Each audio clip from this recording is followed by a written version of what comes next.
आज हम जिस नबी का जिक्र करने जा रहे हैं वह कोई मामूली इंसान नहीं बल्कि अल्लाह के चुने हुए नबी हैं, जिनका वाकया क़यामत तक आने वाले इंसानों के लिए इबरत और सबक है। हम बात कर रहे हैं हजरत लूत अलैहिस्सलाम की। हजरत लूत अलैहिस्सलाम अल्लाह के अजीम पैगंबर हजरत इब्राहिम अलैहिस्सलाम के भतीजे थे। जब हजरत इब्राहिम अलैहिस्सलाम ने अल्लाह के हुक्म से हिजरत की तो हजरत लूत अलैहिस्सलाम भी उनके साथ रहे। बाद में अल्लाह ने हजरत लूत अलैहिस्सलाम को एक अलग कौम की तरफ नबी बनाकर भेजा।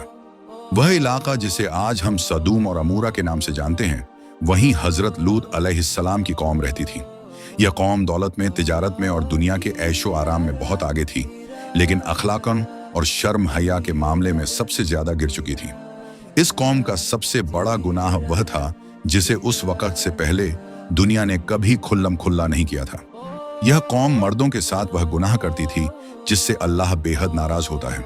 न सिर्फ यह गुनाह करते थे बल्कि इसे खुलेआम करते थे। शर्म और हया को मजाक समझते थे।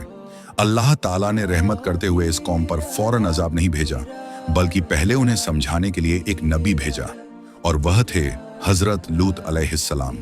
हजरत लूत अलैहिस्सलाम ने अपनी कौम को बड़े नरम अंदाज में समझाया। कहा, ऐ मेरी कौम, अल्लाह से डरो, यह गुनाह छोड़ दो।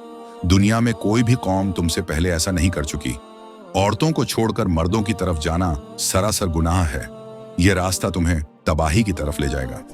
लेकिन कौम का हाल यह था कि उन्होंने नबी की बात को मजाक बना लिया।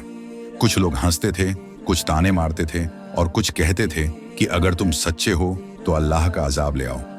यहाँ हजरत लूत अलैहिस्सलाम का सब्र देखिए। सालों तक दावत दी, समझाया, रोए, दुआ की, मगर गिने चुने लोग ही ईमान लाए। बाकी कौम दिन ब दिन और ज्यादा गुनाह में डूबती चली गई।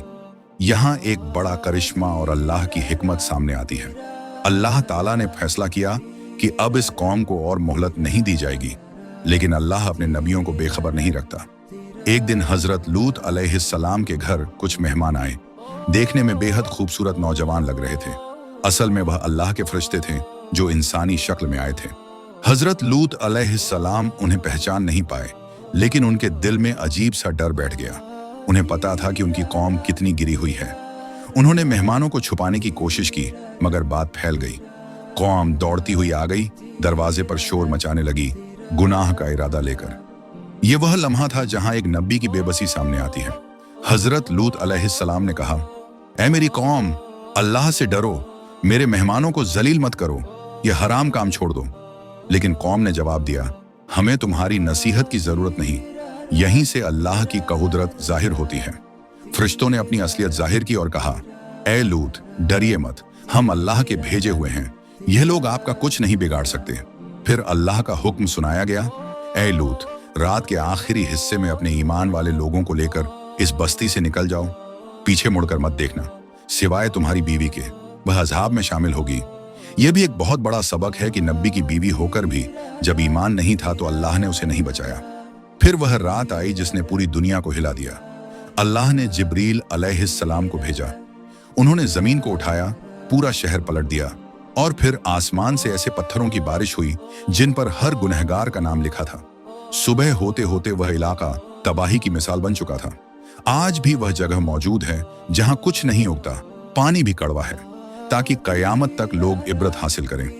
हजरत लूत अलैहिस्सलाम का करिश्मा यह नहीं था कि उन्होंने पत्थर से पानी निकाला या मरे हुए को जिंदा किया, बल्कि उनका सबसे बड़ा करिश्मा सब्र, हक पर डटे रहना और अकेले पूरी कौम के सामने सच कहना था। आज के दौर में यह वाकया इसलिए ज्यादा जरूरी हो जाता है क्योंकि वही गुनाह आज फिर खुल्लम खुल्ला होने लगे हैं। अल्लाह का कानून नहीं बदलता, कौमें बदल जाती हैं। भाइयों, ये वाकया हमें बताता है कि जब गुनाह आम हो जाए, शर्म उठ जाए और नसीहत मजाक बन जाए तो फिर अल्लाह की पकड़ भी सख्त होती है। अल्लाह हमें इस वाकये से सबक लेने की तौफीक दे, हमें गुनाह से बचाए, हमारे दिलों में शर्म और ईमान जिंदा रखे। आमीन।